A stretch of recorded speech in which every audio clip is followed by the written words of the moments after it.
you have any advice for like aspiring writers out there that are looking for, maybe not even this specific type of writing, but somebody that is looking into getting into animation, writing for animation?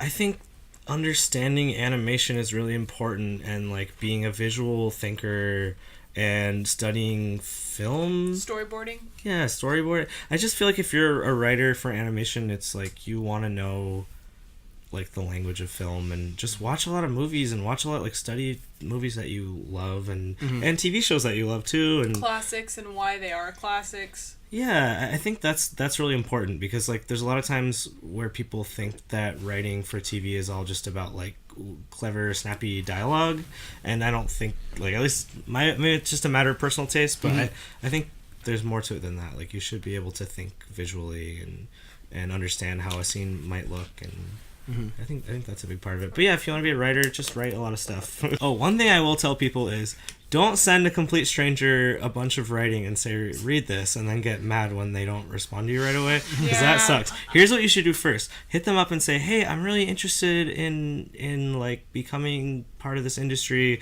Let's get coffee.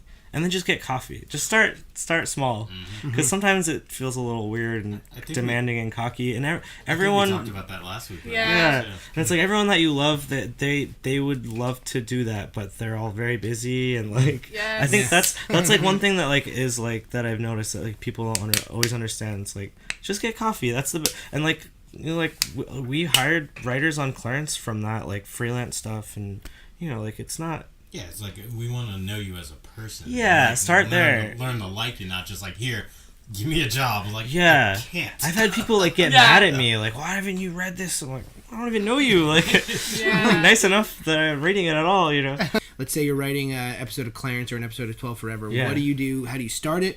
And how do you finish it? Yeah, I mean, well, with Clarence, it all depends. Like, a lot of times it would start with an idea about, like, well, what's something from your childhood that you've never seen on TV before? Like, that was a question we would ask ourselves a lot. And if there was some kind of specific memory of, like, a weird babysitter or a field trip or a funny thing that happened with your grandpa or whatever it is, like something funny or interesting or strange, and, like, taking that real world thing and then like making it funny or applying it to the show. And sometimes on Clarence it would just be like, let's pair these characters together. I've never seen them together. Like, what would that look like? What would happen? Cool, like just the dynamic of how these characters would interact. Yeah, just like having like a shoebox and like putting things together and seeing like, oh, that's funny. Like, how do those two things interact? I think because those ideas can come from anything, or just like a funny image, like oh, it would be funny to have this image, and then like sometimes I would like write the ending and like work my way backwards, like up, like how do we get there? Like, I want this to happen. This is funny. Like, how can we get ourselves to that point? But then it's like a lot of brainstorming, just writing every version of the story. Like in a sentence. Like, okay, well, it could be this or that or this or that, and then like almost like building this like big blob of clay and then chipping away at it and until you have like the things that make sense for the show and things that are interesting or funny, or sometimes like you have a story and it's like the third act doesn't make sense or there's no ending and you have to like figure out like okay, it's like a puzzle, like you get these little puzzle pieces and you see how they fit together, and then after that taking all that brainstorm mess and doing like a list, like a beat sheet of like act 1, these are the story beats, act 2, act 3, like that's kind of the boring part, and in that brainstorm stage too, like maybe like a line of dialogue will pop in your head, or like a joke or something weird that like maybe this will fit in this episode, maybe it won't, I don't know. And then from there taking those beats and like fleshing them out and building it into like a full outline. Nice. Part of directing is also managing and understanding the strengths and weaknesses of the artist who you're working with. Does that also apply when you're a head writer as well? Yeah, I mean, I think a lot of times when we were doing handouts, meaning like which storyboard team gets the episode, we would try to play to their strengths, or like if we were an episode and we're like, oh, this is really action heavy, let's give it to this board team because they like nail technical boarding stuff, like cinematography, like camera shots and all that kind of stuff. Like they're really great at that. Like let's give it to them. Or like sometimes it'd be like something that's like the story is solid, but it's not the funniest. Like, well, they're really funny. Let's give it to them. They'll make it funnier. Like, so we would try to, if we had that, like, depending on how we were with the schedule. You know your artists well.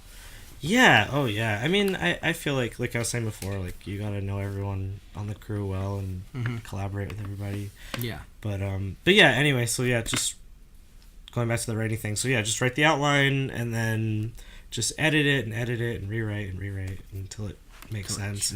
And then on Clarence, it would be, we would sit down with the other writers and do almost like a table read where we like whoever wrote it would read through it and like pitch as much as they could in the character voices and and then like ask us like, okay, I want a joke here, but I wasn't sure it should be this or that, and like come up with alt pitches and stuff. So before we get like wrap things up or whatever, I want to know if there's any other things that you want to add on to like any other additional advice or anything like that that you can squeeze in there. Parting wisdom.